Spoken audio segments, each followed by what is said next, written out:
Bismillahirrahmanirrahim. Dear viewers, you are welcome to a series of small lectures on the subject of demystifying Islam. Demystifying Islam is a subject that we want to talk about briefly in a few sessions, because I feel that Islam, which is actually a very simple religion, which is a simple way of life, it has become complicated for many people to understand. Despite the fact that there are hundreds and thousands of books and so many lectures are given for the purpose of explaining to Islam, still we do not find awareness about Islam is at the desired level. It still remains complicated. It still remains mysterious. Therefore, we have decided to start a series of lectures wherein we discuss the fact that Islam is as simple to understand as is the common sense. And this series we have named as Demystifying Islam. As a part of that series, the topic that has been selected for briefly talking about today is the universality of Islam. Having grown up as a Muslim, living among Muslims, and interacting with many people all these years, I have found that sometimes Muslims believe that a human being is a wider term than a Muslim. When we scrutinized this aspect, we find out that there is some misunderstanding here. Human being is in fact a very narrow description, while Muslim is of much wider perspective, and it's very comprehensive as compared to human being.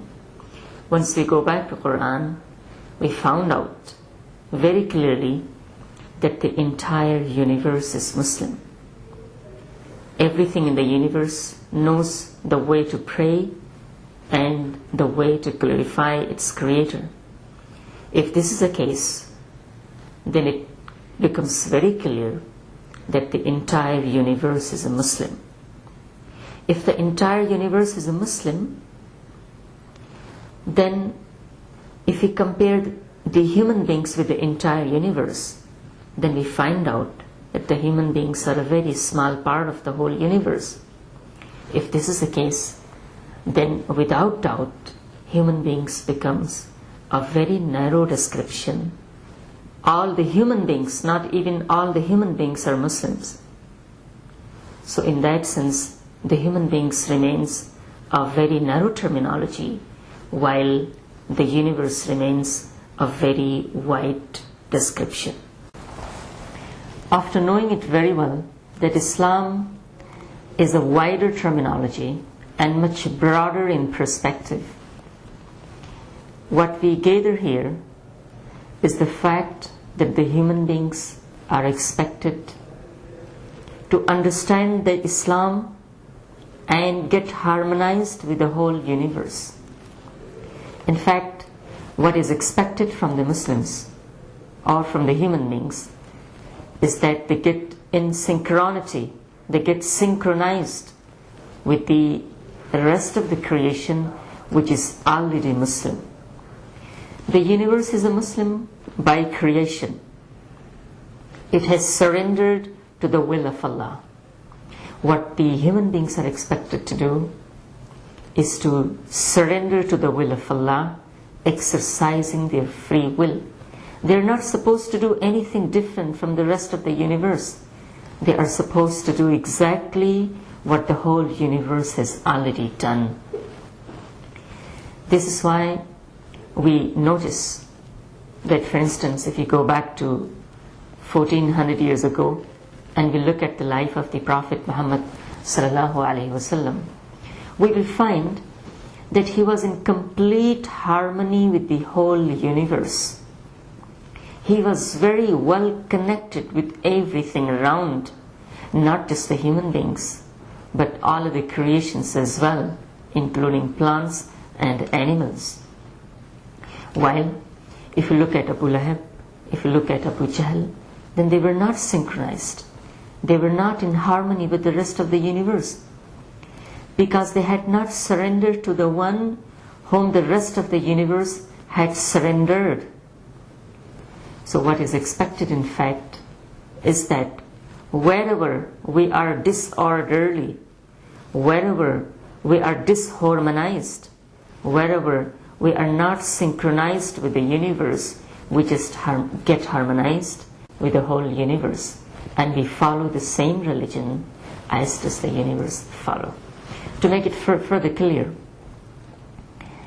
suppose if I ask, what is the particular school of thought of the universe? Then if the universe could speak, it would tell that its school of thought is Islam. Islam as a whole. The universe does not have a core ideology which it has extracted out of a general ideology. The universe does not highlight one aspect of Islam at the cost of some other aspects of Islam. It has surrendered completely to the will of Allah. Yani, it has entered into the whole of Islam. It has not entered into Islam partially. Similarly, if we ask the universe, which particular madhab do you follow? The answer that we're going to listen from the universe is again not given particular school of thought, but again the entire Islam, Islam as a whole. But if we ask a human being and we get different answers, then it means that the human being has not surrendered to the will of Allah in the same manner as the universe has surrendered. The universe has surrendered to Islam completely, and this is precisely what is expected from the human beings to surrender to. So when we talk of Islam, it is neither less nor more. This is why if we are open to learning, then we will learn from plants, from animals, from stars, from the moon, from the sky, from the earth, from the sun, from birds, from seas, from oceans, from the earth, from everything around us in the entire universe, and we will realize that they have surrendered to the will of Allah. They follow Allah, they follow a course of action which has been decided for them, to which they have surrendered. So if this is the case with the rest of the universe, then we learn the lesson here that this is precisely what we have to do. We have to follow and we have to surrender to the will of Allah and the laws that He has stipulated for us. In that sense, what we learn from here is that as a crux of the whole matter, that we have looked forward to get more and more harmonized, to get more and more synchronized with the rest of the universe, thinking that Islam or Muslim is a much broader term than a human being. We are human being, whether we are Muslims or we are not Muslims. But we have to look forward to follow the same religion, to follow the same path which the rest of the universe, as proved by text, follows. So we look forward to more enriched understanding of some such aspects of Islam in the series of Demystifying Islam. Thank you very much, and all the very best. Wassalamu alaikum wa rahmatullahi wa barakatuh.